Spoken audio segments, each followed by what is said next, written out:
absolute heart of the anti-war movement, the present anti-war movement since Stop the War was founded in 2001. She's been the leader of Stop the War Coalition, its convener throughout that time, and is one of Britain's most foremost anti-war campaigners. Please welcome Lindsey.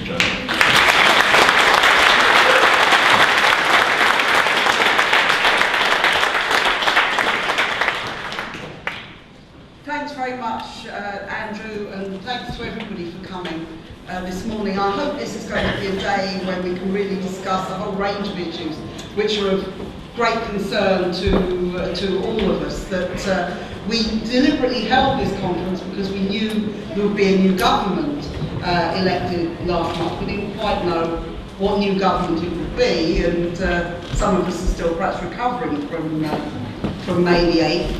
But what we do know, and we knew then, which was whichever government it is, we have a real task on our hands to continue to oppose war, to continue to oppose the policies of successive governments, which have led us to a situation now, which is one of the most dangerous situations we've seen in Britain for many, many years. If you look at the war on terror, which was declared nearly 14 years ago, and they've changed the name several times since then, because rebranding is always a good idea for something that doesn't work, but we should remember that this is the original war on terror. This is a war on terror which has failed in its principal aim, and that was to stop terrorism. If you compare 2001, when Al-Qaeda controlled parts of Afghanistan, you now look at the situation in Syria, in Iraq, in a whole range of other countries, terrorism is a much, much bigger threat than it was 14 years ago. The wars are much, much greater than they were 14 years ago.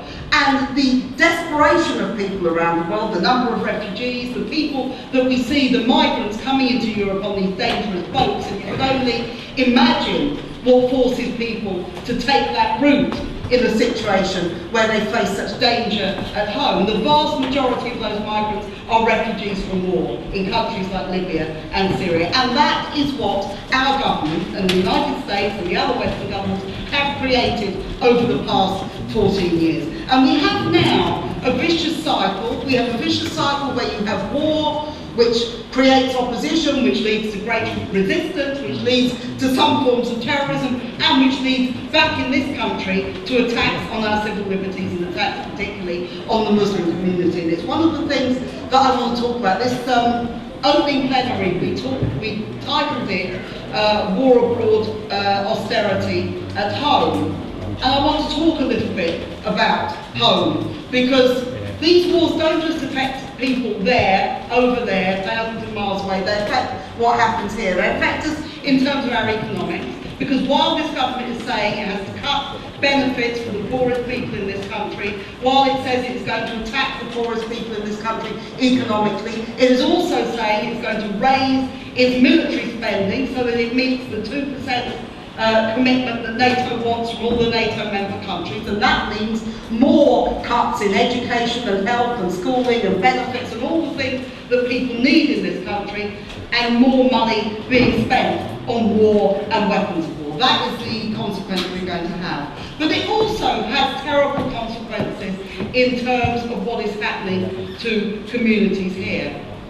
I think these rise in Islamophobia, the attacks on Muslims that are going on, not just in Britain, actually Britain is by no means the worst country in this respect in Europe, but it's getting worse here, but in countries across Europe, what is going on now is really pernicious and really dangerous. We're going to talk about this in a number of sessions, about the Prevent agenda, which is about spying on people in schools and in universities and in mosques. The idea of mosque closure orders, that if a mosque is deemed not to be up to the government's inspectorate as to what a mosque should conform to, they are able to close it down. Can anybody imagine what would happen if this was applied to any other religion? Can anyone imagine what would happen if they said they were going to close a church down because extremist views were expressed in that church? And this is about the thought police. It's about people actually looking at what people are saying rather than what people are doing. I did a meeting in Newcastle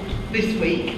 A woman from the Muslim community wearing a hijab came up to me afterwards and she said, "I'm frightened to say anything to my children now about politics, about what they should do. She said one of my sons, 2 years ago, said to his classmates in school that Father Christmas didn't exist and that the presents were all bought by the parents. Now, I hope I'm not revealing a secret here, but that's actually true.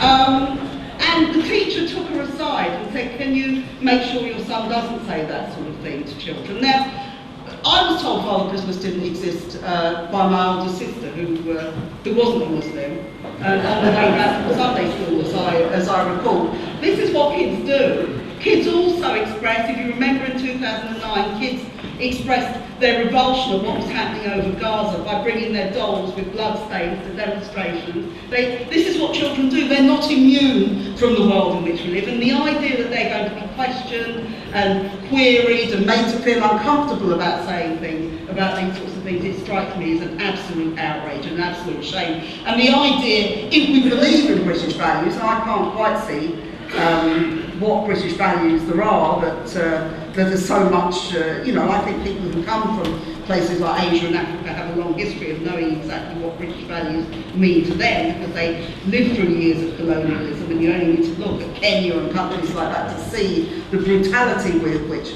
people were treated by the British. But surely I was brought up to think that British values did mean that there was democracy and there was freedom and people were able to express themselves. This is being closed down by a series of attacks on civil liberties and on the Muslim community, and these are one of the things I think it's very, very important for us to resist. So I hope that today we can have a discussion about all these things, but I hope that today is also a means where we take the anti-war movement in new directions. There are a whole range of wars that we have to oppose, but the situation, as we will discuss later, in Ukraine, in the Middle East, in a whole range of countries, is a complex situation, and not one that is always easy to say you can have a big demonstration about. We do demonstrate about them, but that isn't always the way that we can deal with things. But there are two things that I think we should be campaigning on very, very urgently. The one is the question of austerity and the scapegoating of people, of migrants and the Muslims that's going on in this country. And I hope that everybody here will join our contingent on the 20th of June when we join the People's Assembly demonstration against austerity, because this isn't just going to be against benefit cuts or against what's happening in education. It is going to be a mass turnout of people protesting over war, over Trident, over all these different issues.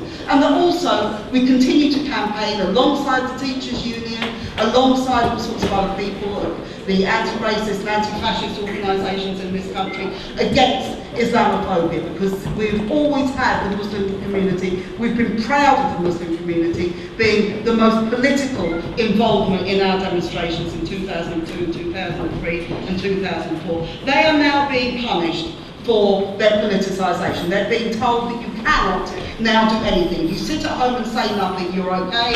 If you go and demonstrate, you're a non-violent extremist, and that leads to violent extremism. We have to reject that whole agenda, and the anti-war movement has to be at the forefront of saying we're against war, we're against austerity, we're against racism.